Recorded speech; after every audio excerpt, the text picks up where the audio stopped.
Empowerment is a total scam. Hizi vitu mnaona serikali inafanya at empowerment. Kindiki anazunguka akijaza watu kwa tents empowerment.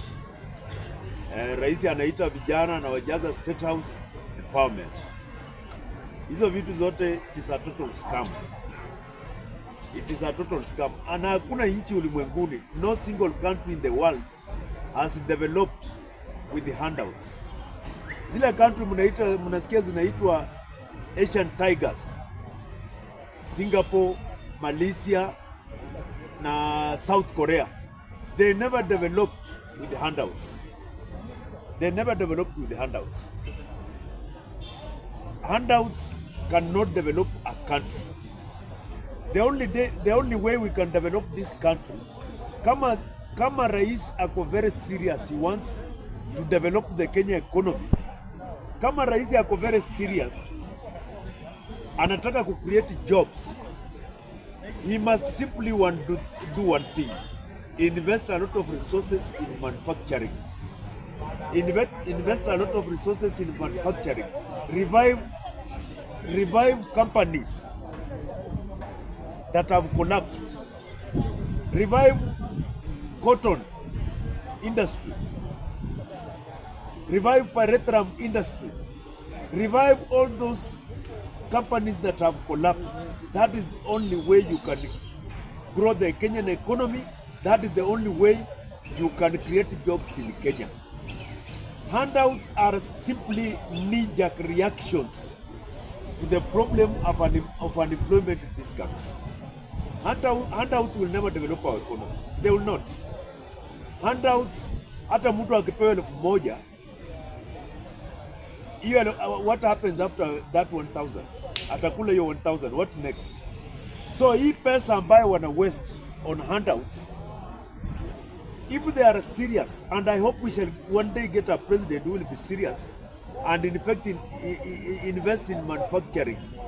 We need very serious investment in manufacturing to create employment for our youth. We need to invest in ICT hubs all over Kenya to enable our youth to access opportunities. ICT hubs. We need to invest in sports academies. Sports academies, particularly football. Football is now a well-paying career in the world. A very well-paying career in the world. A lucrative career, football. We need to invest in football academies at every county. If we want to create opportunities for youth, it is not handout way. It is to invest in projects that will create opportunities, really opportunities, long-term opportunities for our youth, but not handouts. Handouts will never, and I want to tell Kenyans,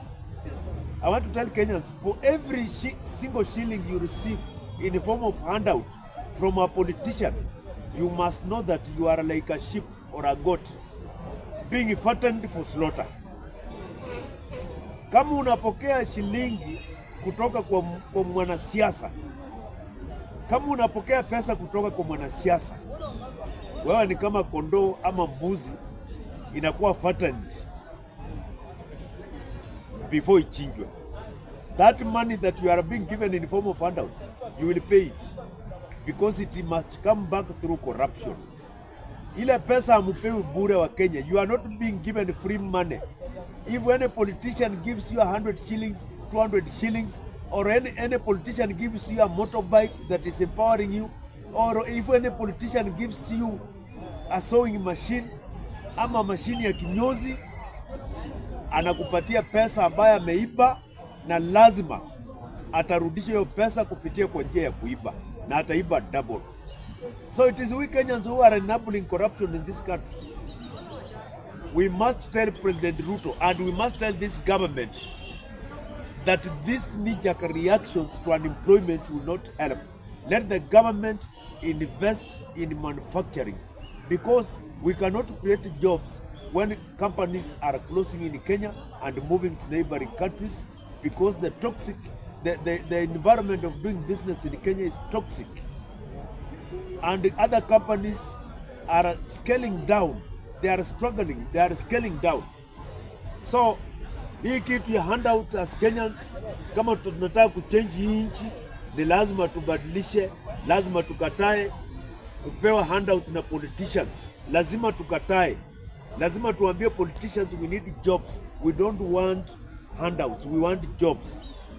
Hatutaki handouts. Wakupatie fishing net, not a fish. We must not be given fish. We must be given fishing nets, and fishing nets are creating job opportunities for our youth.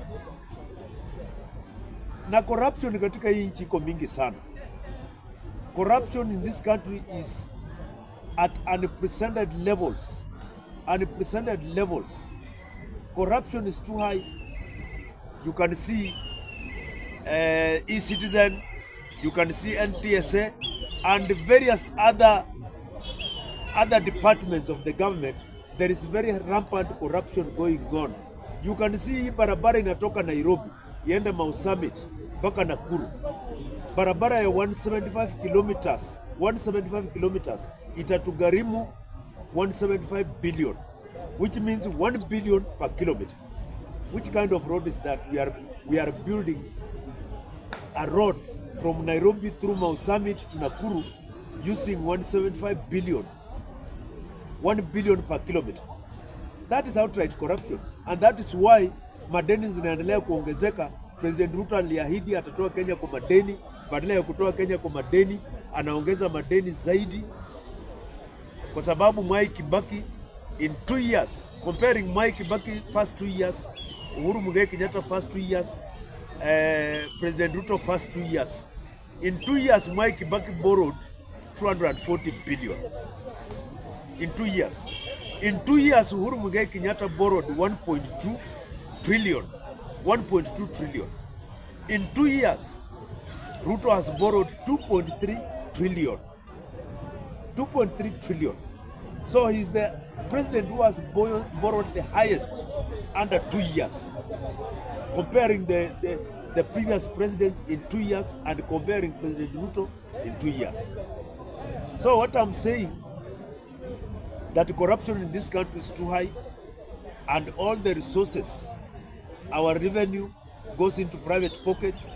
All the money we borrow from outside end up in private pockets, because you can see the government, Parliament amended the Public Finance Management Act. Parliament amended the Public Finance Management Act in order to allow the government to open offshore accounts, going against the Kenya Constitution, so that money, borrowed money, is deposited into foreign accounts, going against our Constitution. Our Constitution says every single revenue must go into the consolidated account in this country. That is our Constitution, Article 201. It says all our revenue, whether borrowed or revenue accrued through taxes, must go to the consolidated fund. So I'm finishing by saying this, that unless we tame corruption in this country, we are headed nowhere. Our biggest problem in this country, our biggest cancer, our biggest pandemic is corruption. We lose a lot of resources through corruption. Yes, and I want to finalize by saying that on Harambee Stars, we have said tutaposi kidogo so that vijana wetu waweze kuvuna hiyo milioni, that is part of our money, waweze kuvuna. Hatutaki saa hizi tukasirishe Ruto apate akatae kupeana hiyo milioni 1. So tutaposi kidogo ili vijana wetu wavune, kwa sababu hatuwezi waacha ndovu izikwe na pembe. Asante na Mungu awabariki.